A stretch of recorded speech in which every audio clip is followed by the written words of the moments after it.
नमस्कार मंडळी, सर्वांना होळीच्या हार्दिक हार्दिक शुभेच्छा. तर आज आहे होळी, त्यासाठी लाकडं रचण्यासाठी मी खड्डा खोदून घेत आहे आणि यातून निघणारी माती ही मी प्रॉपर असं गोल लावून घेणार आहे.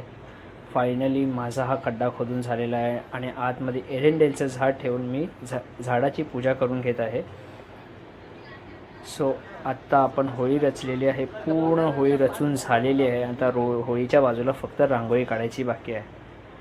फायनली रांगोळी कंप्लीट झालेली आहे आणि आत्ता आपण पाहणार आहोत होळीसाठी बनलेलं जे कोकणातलं एक गाणं आहे ते.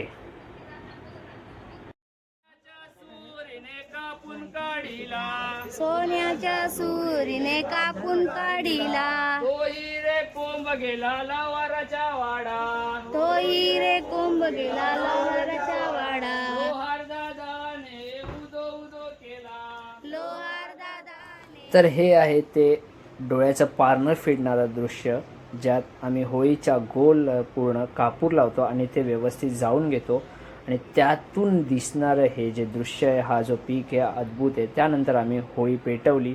त्यासाठी मी स्वतः होळी पेटवायला अग्रेसर होतो आज आणि फायनली होळी पेटली आणि रे होळी साहेबाच्या पोटात चांगलं चांगलं चांगलं.